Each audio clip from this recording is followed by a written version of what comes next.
एक लड़के का शादी होता है, बहुत वो खुश होता है। जब उसकी दुल्हन अपने घर लेके आता है, तो घर के जब द्वार पे आता है, तो जितने भी मांगने वाले होते हैं, बाहर खड़े रहते हैं, सब कोई बोलता है, भैया कुछ पैसे दे दो, आपकी शादी हो गई है, खुशी में कुछ दे दो। वो 1,000 या 2,000 नहीं, कुल 1 लाख रुपए बाहर ही लुटा देता है।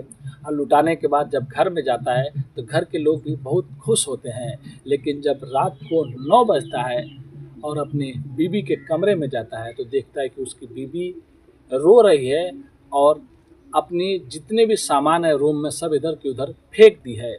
अब वो दूल्हा घर के अंदर दाखिल होता है और बोलता है कि तुम्हें क्या हुआ है, क्यों तुम परेशान लगी हो, कुछ प्रॉब्लम है तो तुम बताओ। वो कुछ नहीं बोलती है, लेकिन वो बार बार पूछने के बाद वो बताती है कि आज जो करना है कर लो, जो चाहिए ले लो, लेकिन कल मेरी लाश को मेरी मायके ज़रूर भिजवा देना, क्योंकि मैंने एक बेटी होने का फ़र्ज़ निभा दिया और आज एक पत्नी होने का भी फ़र्ज़ निभा दूँगी, लेकिन कल से मेरे ऊपर किसी का भी ज़ोर नहीं चलेगा। अब लड़का इतना सुनता है तो लड़का की भी आँखों में आँसू आ जाता है। जिसको वो शादी करके लाया है, जो बहुत खुश है, वो लड़की ऐसे कैसे बात कर रही है। अब उसके पास वो बैठता है और पूछता है, बताओ तुम्हारी क्या प्रॉब्लम है, मैं सॉल्व करूँगा, मैं तुम्हारी मदद करूँगा। लड़की बहुत कुछ सुनने के बाद लड़की पहली बार अपनी कहानी बताने जाती है। तो चलिए पूरी कहानी को इस वीडियो के माध्यम से बताएंगे आप लोगों को। उससे पहले आप लोग से रिक्वेस्ट करते हैं, अगर आप हमारे चैनल पर नए हैं तो चैनल को सब्सक्राइब, लाइक, शेयर, कमेंट करना मत भूलिए। तो नमस्ते, आदाब, सत श्री अकाल। आज की जो सच्ची घटना मैं आप लोग को सुनाने जा रहा हूँ, ये घटना महाराष्ट्र के पुणे से शुरू होता है। वहाँ पे एक लड़की होती है जिसका नाम सुनैना होता है। वो काफ़ी स्मार्ट और काफ़ी खूबसूरत होती है। लगभग उसकी उम्र 20 साल होने वाली रहती है। वो 12वीं पास करती है और उसके बाद वो ग्रेजुएशन करने के लिए अपने घर में ही बोलती है कि मुझे बड़े कॉलेज में जाना है। तो पहले तो उसके भाई लोग मना कर देते हैं, तो तुमको वहाँ पे पढ़ने की क्या ज़रूरत है, तुम्हारी शादी हम लोग वैसे ही अच्छे घर में करा देंगे। लेकिन उसकी माँ सुनैना की और उसके पिताजी बोलते हैं, नहीं, सुनैना अगर आगे पढ़ना चाहती है तो 3-4 साल का और इसका कोर्स करा देंगे, उसमें क्या है। उसके बाद सुनैना का घर से लगभग 10 किलोमीटर दूर पे एडमिशन हो जाता है। अब सुनैना अपनी सहेलियों के साथ अक्सर साइकिल से जाया करती थी और बीच में ही एक नदी पड़ता था। उस नदी पे खड़ा होकर अक्सर वो 5-10 मिनट मस्ती अपनी फ्रेंड लोग के साथ में किया करती थी। वहीं पे कुछ मछुआरे भी अक्सर मछली पकड़ा करते थे। 1 या 2 बार हुआ ऐसे कर कर के सुनैना का अब लास्ट टाइम आ गया रहता है, जो एग्ज़ाम का डेट रहता है। उसी टाइम जब सुनैना जा रही होती है, तभी सुनैना का साइकिल उसी नदी पे जाके ख़राब हो जाता है, उसका चैन टूट जाता है। अब चैन टूटने के बाद सुनैना को समझ में नहीं आता है कि मैं करूँ तो क्या करूँ, और एग्ज़ाम भी पास में आ गया है और अगर मैं नहीं गई तो शायद मेरा एग्ज़ाम छूट जाएगा। उसके बाद सुनैना वहीं पे बैठी रहती है, तो एक मछुआरे से बोलती है कि भैया आप लोग मेरी हेल्प कर देंगे, आपके पास नई साइकिल खड़ी है, छोटी सी साइकिल है, आप मुझे दे दीजिए और मेरी साइकिल आप ले लीजिए, मुझे जाना है, एग्ज़ाम देना है। तभी वहाँ पे एक लड़का बोलता है कि आपको जो चाहिए आप लेके जाओ, अपनी साइकिल यहाँ पे रख दो।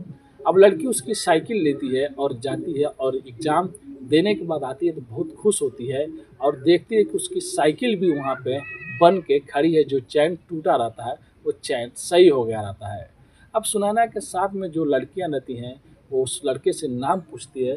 तब वो लड़का अपना नाम पुनीत बताता है और पुनीत बताने के बाद बोलता है कि मेरा घर यहीं पे पास में 1 किलोमीटर और मैं कभी कभी इधर मछली पकड़ने आ जाया करता हूँ।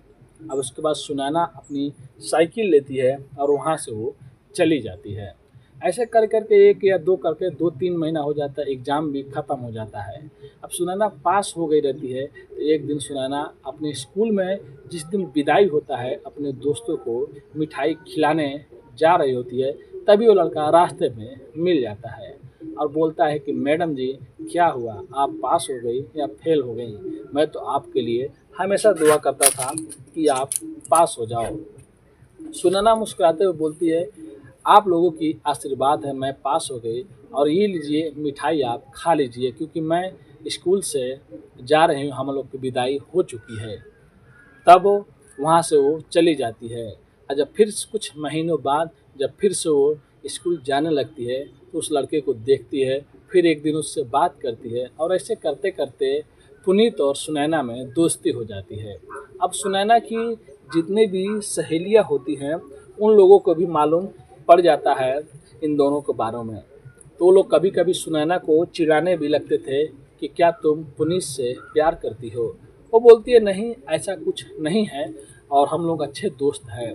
फिर कभी कभी उसकी सहेलियाँ भी पुनीत से बोलने लगी कि कभी कभी मछली भी तो यार खिला दिया करो। तो एक दिन पुनीत उन लोगों से बोला, जब वो लोग स्कूल से आ रही होती हैं, कि ये लो मछली तुम लोग अपने घर लेके चली जाना। कुल 4 सहेलियाँ थीं। फिर वहाँ पे सुनैना बोलती है, क्या तुम मुझे घर पे पिटवाना चाहते हो? तुम्हें मछली दोगे तो घर पे कोई पूछेगा नहीं कि ये मछली आया कहाँ से।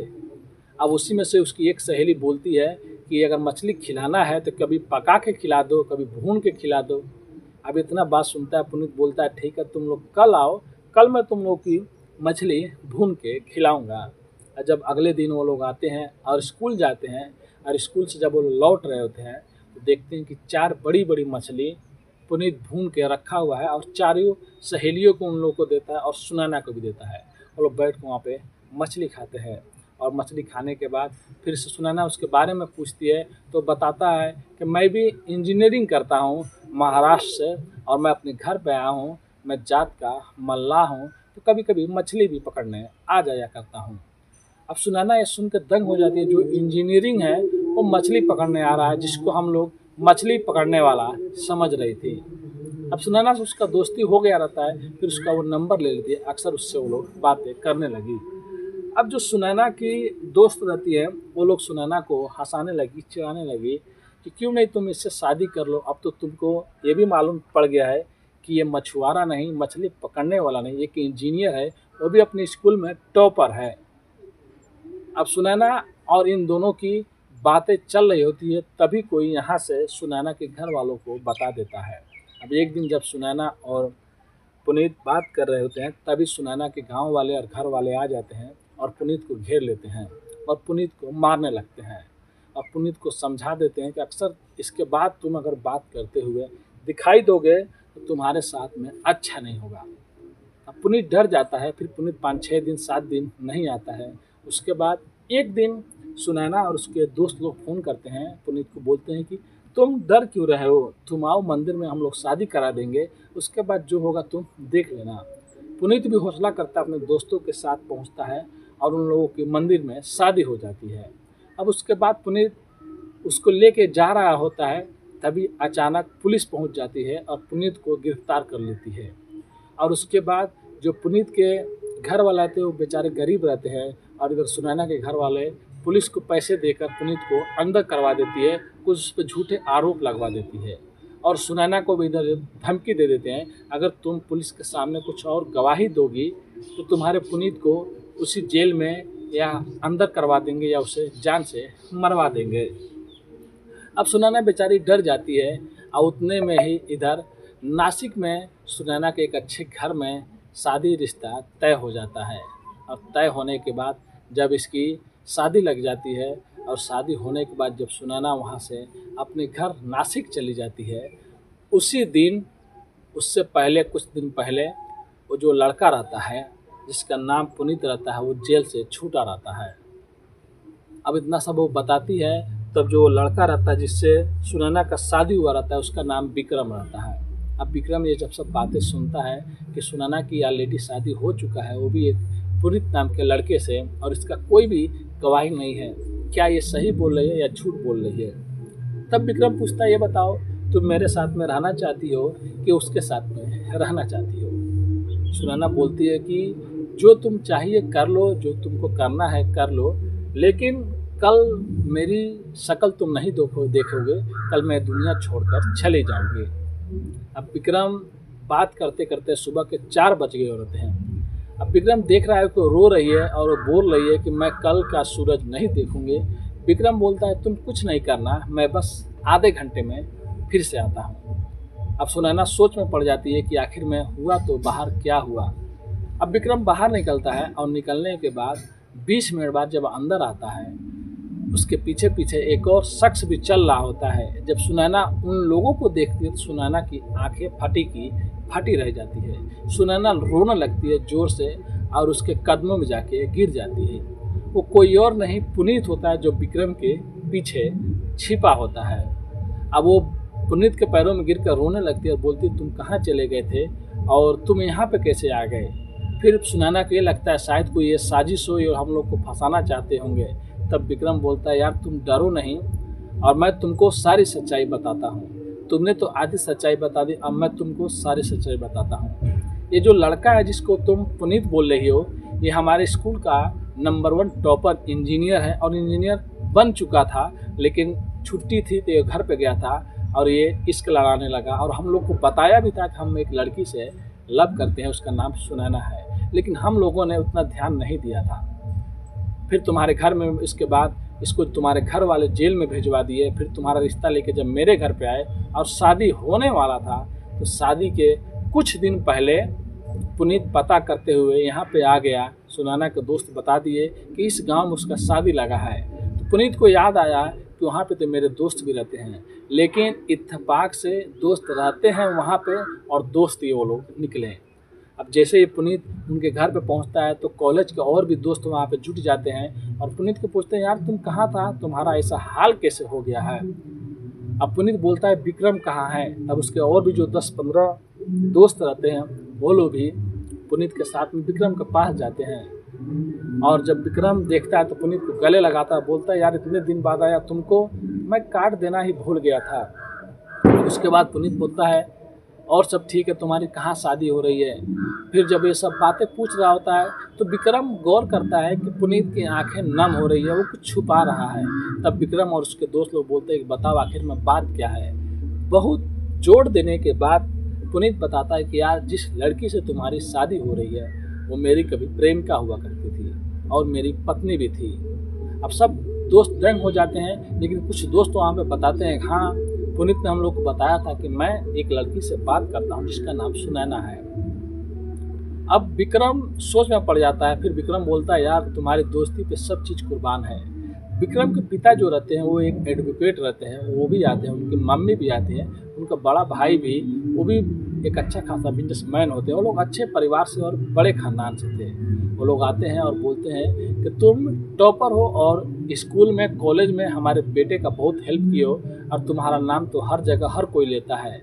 अगर हम इसी टाइम अगर ये बोलेंगे कि तुम्हारी शादी उससे कराएंगे हम लोग, विक्रम की शादी नहीं होगा, तो शायद सुनैना के घर वाले नहीं मानेंगे।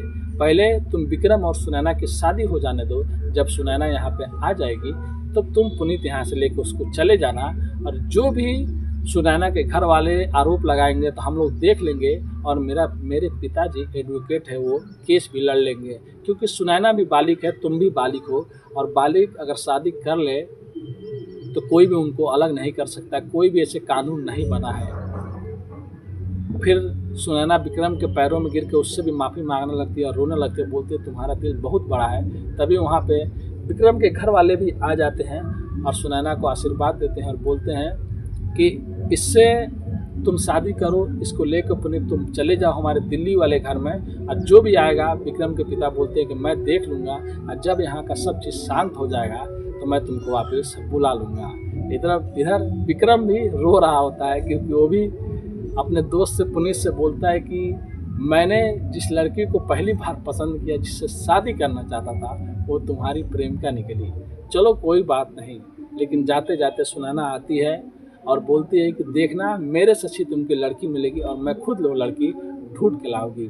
फिर विक्रम उन लोगों को जाने देता है। और फिर इधर सुनैना के घर वाले भी मान जाते हैं, क्योंकि सुनैना के जो पिता और माँ रहते हैं वो लोग अच्छे रहते हैं, थोड़ा भाई लोग थोड़ा झगड़े वाले रहते हैं, वो लोग बाद में मान जाते हैं, क्योंकि वो लोग बालिग हैं। ऊपर से विक्रम के पिता और विक्रम के घर वाले भी अपना सोर्स दिखाते हैं कि हम लोग शादी किए तो हम लोग को कोई भी डर नहीं है, इज्जत से हमारा बेटा था, हमारी बहू थी, हम लोगों ने उसके जाने दे क्योंकि उन लोगों की शादी हो चुका था, तो आप लोग क्यों बोल रहे हो। फिर सब कोई मान जाता है। अब पुनीत और सुनैना एक साथ दिल्ली में रह रहे हैं और कुछ सालों बाद उनकी एक बहुत प्यारी सी बेटी होती है। फिर उसके बाद सुनैना अपने घर आती है और पुनीत भी अपने घर जाता था, अपने ससुराल जाता था। ये थी कहानी एक लड़के की, एक लड़की की, कैसे एक लड़की ससुराल जाती है और उसके बाद वो सोच लेती है कि मैंने अपने घर वालों के कहने पे तो शादी कर लिया, अपनी बेटी होने का फ़र्ज निभा लिया, लेकिन अपने पति का भी फ़र्ज निभाऊंगी और उसके बाद ये दुनिया छोड़कर चली जाऊंगी। तो आप लोग रियल लाइफ में ऐसा कभी भी ऐसा कुछ नहीं कीजिएगा, क्योंकि जिसके भी माँ बाप लोग हैं वो कभी भी किसी का शादी ऐसे जगह नहीं करेंगे जहाँ पे कुछ प्रॉब्लम आए। हर किसी के माँ बाप यही सब देख के शादी करते हैं कि उनके बच्चे या उनकी बच्चियाँ खुश रहें, तो उनका सम्मान करें और हमेशा खुश रहें। मिलते हैं नेक्स्ट वीडियो में फिर से कुछ अच्छी कहानियों के साथ। अभी के लिए अलविदा लेते हैं। धन्यवाद।